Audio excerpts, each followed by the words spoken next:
struggling to cope. The city at the epicenter of a virus outbreak is facing severe.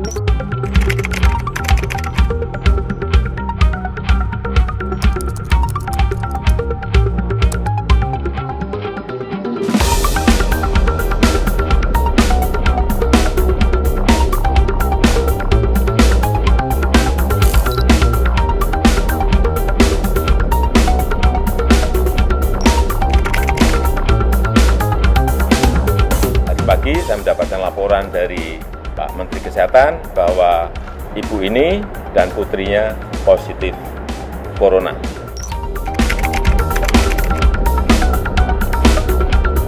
Ingat yang kita lawan ini virus loh ya, bukan bakteri loh.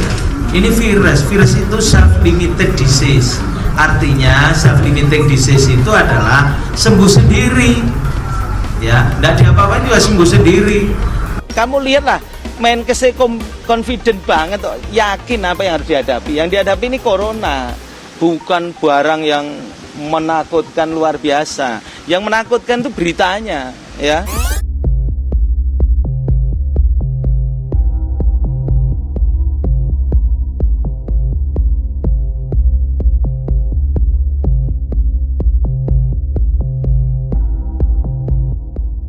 That COVID-19 can be characterized as a pandemic. Dengan kondisi ini, saatnya kita kerja dari rumah, belajar dari rumah, ibadah di rumah.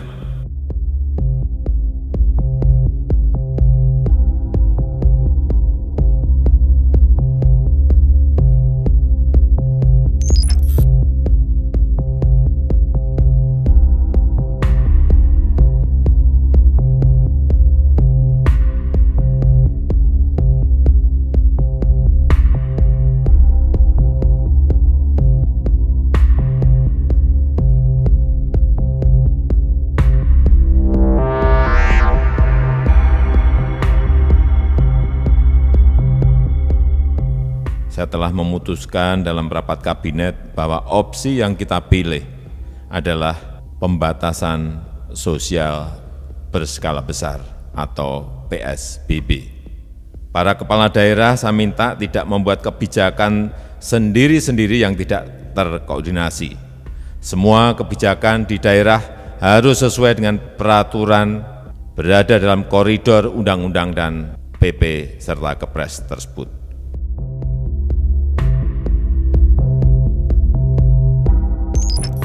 Tolong buat masyarakat diam di rumah sebentar aja. Minta tolong. Kami memakamkan jenazah-jenazah ini udah puluhan tiap hari. Minta tolong. Kita juga punya keluarga, kita punya tetangga, kita punya kehidupan. Ini kehidupan seperti ini nggak? Masa harus kehidupan seperti ini terus? Kita harus bersosialisasi, minta tolong kepada masyarakat untuk diam di rumah.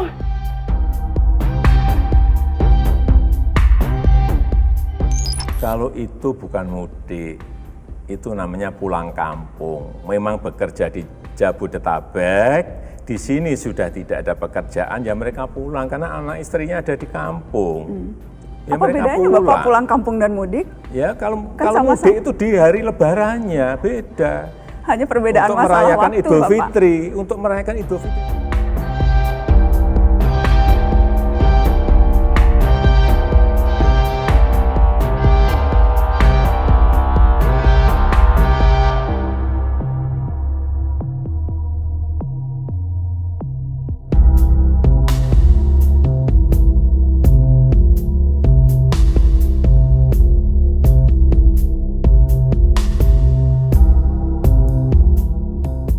Pada saat sebelum PSBB, kasusnya relatif masih rendah, dan kemudian pada PSBB tahap 1, kemudian tahap 2, dan tahap 3, terlihat kasusnya relatif terkendali.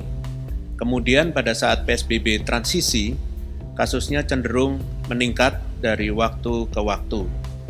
Selama 5 minggu terakhir, DKI Jakarta memang dalam kondisi kota-kotanya zona merah.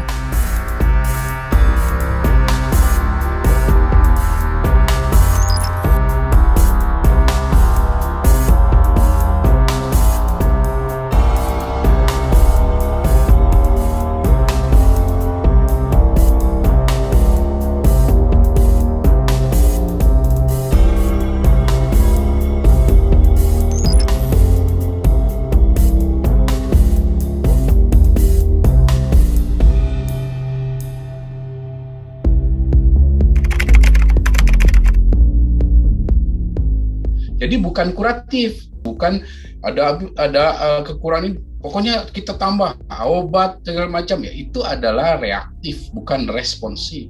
Jadi respon dari krisis kesehatan masyarakat harus preventif. Apa itu preventif? 3T. Testing, tracing, itulah di situ, isolasi karena di situ kita akan memutus transmisi dari COVID-19. Ini yang kita masih jadi PR karena sejak awal pandemi sampai sekarang kita belum pernah tes positivity rate kita di bawah 10%. Artinya prevalensi laju penyebaran masih tinggi, banyak kasus infeksi di masa tidak terdeteksi. Kondisi inilah kita juga mencatat ya banyak PR kita. Dari awal kita bagaimana strategi komunikasi yang dibangun yang sifatnya penyangkalan, ya.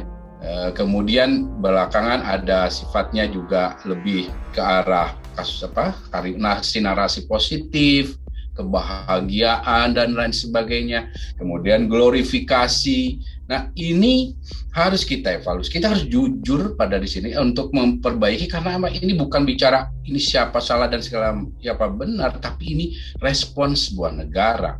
Bagaimana kita merespon pandemi ini, dan pandemi ini masih belum selesai masalahnya. Kenapa kita harus melakukan review ini untuk perbaikan kami, dan prinsip pencegahan preventif promotif itu, ya, yang 3T 5M itu mau sedang menunggu vaksinasi, setelah vaksinasi harus dilakukan, karena kita pemerintah nggak bisa melombakan antara vaksinasi dengan virus. Kalah, vaksinasinya kalah. Vaccination rate-nya akan kalah dengan kecepatan virus ini bermultiplikasi, menyebar dengan pola eksponensial. Nah, ini yang harus difahami oleh semua pihak, sehingga kita harus tetap melindungi kelompok-kelompok seperti orang tua saya saja belum untuk divaksin, dan misal kelompok lain yang lansia. Nah, itu mereka nggak bisa, tidak harus dilindungi dengan 3T 5M itu. Seperti halnya Australia baru mulai ini sekarang. Tapi ya selama 6 bulan nggak ada kasus, padahal nggak ada vaksinasi. Dan artinya ketika kita memulai program vaksinasi sekalipun, akan mati selesai, untuk menjamin bahwa tidak ada jatuh korban lagi, ialah penguatan di 3T 5M.